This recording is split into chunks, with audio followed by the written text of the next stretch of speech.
हाल ही में दुशंबे में जो शंघाई कोऑपरेशन ऑर्गेनाइजेशन है, इनके जो खुसूसी नुमाइंदे हैं बराए अफगानिस्तान, उनका इजलास हुआ और मकसद अफगानिस्तान की जो मौजूदा सूरत हाल है उस पर डिस्कशन करना था। उसके हवाले से कुछ जो स्टेटमेंट्स तो आई पब्लिकली, लेकिन इसके हवाले से जो एक्सप्रेस ट्रिब्यून में स्टोरी छपी जो मैंने की, जो उसमें इंकशाफ किया गया है और पाकिस्तान के जो खुसूसी नुमाइंदे हैं बराए अफगानिस्तान एम्बेसडर मोहम्मद सादिक, वो पाकिस्तान की नुमाइंदगी कर रहे थे।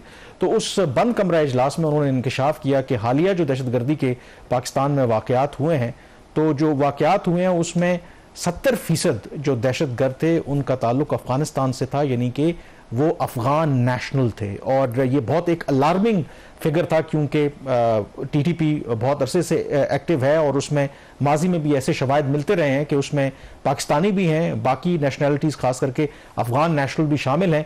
लेकिन माजी में ये जो रेशो है जो पाकिस्तानी हुकाम कहते हैं 5 से 10% हुआ करती थी, लेकिन हालिया जो दहशतगर्दी के वाकयात हुए हैं उसमें ये तादाद बढ़कर 70% तक पहुंच गई है। और शहबाज, ये एक अलार्मिंग नंबर था। और इंटरेस्टिंगली जब पाक के खुसूसी नुमाइंदे ने ये इंकशाफ किया जो मुझे ज़राए ने बताया, तो वहाँ पर ईरान के रिप्रेजेंटेटिव भी मौजूद थे। तो उनको भी बड़ी हैरानी हुई। उन्होंने कहा कि हमें भी इसी तरह की सिचुएशन का सामना। उन्होंने हवाला दिया कि हाल ही में चाबहार पोर्ट के ऊपर एक दहशतगर्दी का हमला हुआ था जिसमें 18 जो हमला आवर मुलविस थे। उन 18 में से जो तहकीकात ईरानियन अथॉरिटीज़ ने की, 16 जो थे वो अफगान नेशनल थे। तो वहाँ पर पूरे जो हॉल में इसके ऊपर कंसर्न पाया गया कि एक तो अफगानिस्तान में ये बात तो एवरीबडी नोज़ के वहाँ पर मुख्तलिफ दहशतगर्द तंजीमें ऑपरेट कर रही हैं, लेकिन अब टीटीपी हो, इस तरह के जो ग्रुप हैं, उसमें अफगान जो नेशनल्स हैं उनकी जो शमूलियत है और उसमें इंक्रीज जो है ये बहुत अलार्मिंग है।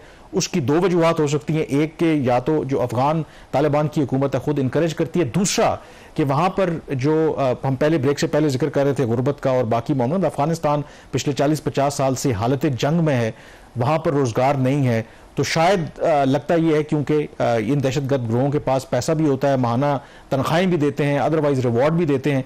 तो ये भी एक बहुत बड़ी वजह है कि जो नौजवान हैं अफगान नेशनल वो इस तरह के ग्रुपों में शामिल हो रहे हैं। कापरन, अभी प्राइम मिनिस्टर शहबाज शरीफ साहब ने उनका ये यूएन के साथ एड्रेस था, उसमें उन्होंने इशू टेकअप किया है कि अफगानिस्तान के लैक ऑफ कोऑपरेशन के इस हवाले से और पाकिस्तान में जो बढ़ते हुए दहशतगर्दी के वाकयात हैं, अफगान गवर्नमेंट तो इसको ट्रेडिशनली वो इनकार ही करती रही। तो आप क्या समझते हैं कि अब हमने यूएन के लेवल पे भी इसको रेज कर दिया, जो रीजनल बॉडीज हैं उस पर भी रेज किया, बायलैटरल भी किया, कभी उम्मीद हो जाती है और फिर ये मामला दोबारा सिलसिला शुरू हो जाता है? इसमें हमारे डोमेस्टिक फैक्टर्स कितने हैं इसके अंदर और जो अफगान फैक्टर है वो कितना है जो इतने ज्यादा हमले बढ़ रहे हैं? देखें, एक तो क्लियरली एविडेंस अगर आप देखें ना, अगस्त 2021 में अफगान तालिबान की हुकूमत आती है, उससे पहले अगर आप देखें दहशतगर्दी के वाकयात होते रहे, लेकिन इक्का दुक्का वाकयात होते थे।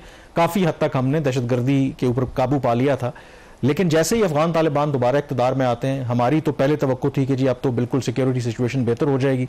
फिर बहुत जल्दी हमें मालूम हुआ कि नहीं, हालात तो पहले से भी ज़्यादा ख़राब है। उन्होंने जेलें खोल दी, जो लोग कैद थे उनको छोड़ दिया। फिर वहाँ पर एक इन्वायरमेंट, खुद यूएन की रिपोर्ट्स कहती हैं, ऐसा प्रोवाइड किया गया जहाँ पर ऐसे दहशतगर्द जो हैं वो ऑपरेट करते हैं। और फिर पहले भी जो समझदार लोग थे वो यही कहते थे कि अफगान तालिबान का दोबारा इक़्तिदार में आने का मतलब ये है कि वो तमाम ग्रुप जो एंटी पाकिस्तान है उनको हौसला मिलेगा कि अगर अफगान तालिबान अमरीकी और गैर मुल्की अफवाज को शिकस्त दे सकते हैं तो टीटीपी और बाकी ग्रोह भी जो हैं पाकिस्तान को टक्कर दे सकते हैं। तो वही हुआ, वो इनकरेज हुए, एक इन्वायरमेंट भी उनको दिया गया। तो क्लियरली एक लिंकेज है कि एक तो अफगान तालिबान का दोबारा इक़्तिदार में आना और पाकिस्तान में दहशतगर्दी के वाकयात में उसमें इजाफा होना। अब दूसरी जो उसमें इंपॉर्टेंट नुकता है कि पाकिस्तान ने हर हरबा अपनाया, डिप्लोमेसी के जरिए भी बातचीत भी हुई, माजी में भी हम करते रहे, फिर लेटली भी हमने देखा कि कुछ उसमें प्रोग्रेस हुई थी और शायद लगा कि मामलात बेहतरी की तरफ जा रहे हैं। अफगान तालिबान की हुकूमत ने कुछ इकदाम भी किए, लेकिन एक दफ़ा फिर हम देख रहे हैं कि दहशतगर्दी के वाकयात में तेजी देखने को मिल रही है। इनफैक्ट जब हम बात कर रहे हैं तो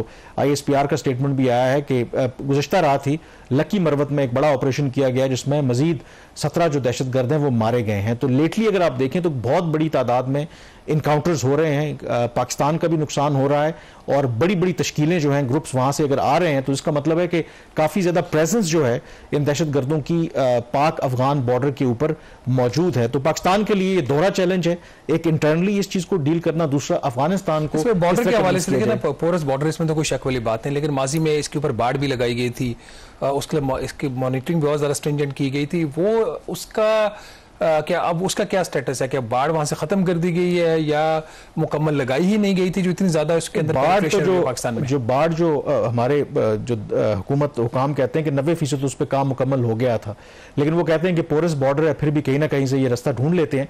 उसमें अगर आप देखें, पैटर्न देखें कि बहुत से ऐसे जो इनकाउंटर्स हुए हैं वो बॉर्डर के ऊपर हुए हैं। तो हम जो लेटेस्ट टेक्नोलॉजी है, ड्रोन्स हैं, सर्विलेंस हैं, उसको इस्तेमाल कर रहे हैं। प्रॉब्लम ये है कि अक्रॉस द बॉर्डर पाकिस्तान का ये मानना है कि इतनी बड़ी तादाद में ये दहशतगर्द मौजूद हैं और उसमें नंबर ऑफ अफगान नेशनल जब मौजूद हैं तो इसका मतलब है वहां पर उनके पास फुट सोल्जर्स, ग्राउंड पे लोग मौजूद हैं, जितने लोग इधर मरते हैं और वो भेज देते हैं। तो ये एक बहुत बड़ा चैलेंज है और ये सिर्फ पाकिस्तान के लिए चैलेंज नहीं है बल्कि आई थिंक खित्ते के बाकी ममालिक के लिए भी है। यूएन असेंबली का जो एनुअल सेशन है वो जारी है और उसकी साइड लाइन्स के ऊपर 25 सितंबर को क्वाड्रिलैटरल मीटिंग हुई थी रशिया की रिक्वेस्ट के ऊपर। इसमें रशिया, पाकिस्तान, ईरान और चीन, इनके फॉरेन मिनिस्टर्स ने शिरकत की थी और अफगानिस्तान के ऊपर डिस्कशन हुई है और इन चारों ममालिक ने बिल्कुल पब्लिकली कंसर्न शो किया है कि अफगानिस्तान में जो मुख्तलिफ दहशतगर्द तंजीमें हैं उनकी मौजूदगी, बाकायदा नाम लिया गया है जिसमें दाइश, अलकायदा, कलदम तहरीक तालिबान पाकिस्तान, बलूचिस्तान लिबरेशन आर्मी, इसी तरह से ईस्ट तुर्किस्तान इस्लामिक मूवमेंट,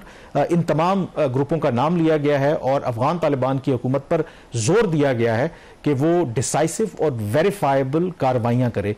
तो ये सिर्फ पाकिस्तान ही नहीं है जिसको इस वक्त बहुत बड़ा कंसर्न है अफगानिस्तान की जो मौजूदा सिक्योरिटी सिचुएशन है, वहां पर दहशतगर्दों की मौजूदगी है, बल्कि खित्ते के बाकी ममालिक जो हैं वो भी बहुत ज्यादा परेशान है। अब देखते हैं कि अफगान तालिबान हुकूमत जो है पाकिस्तान की बात तो नहीं सुन रही, बाकी जो खित्ते के ममालिक हैं उनकी वो बात किस हद तक सुनेंगी। प्रोग्राम द रिव्यू से इतना ही। कामरान यूसुफ और शहबाज राना को इजाजत दीजिए। अल्लाह हाफिज।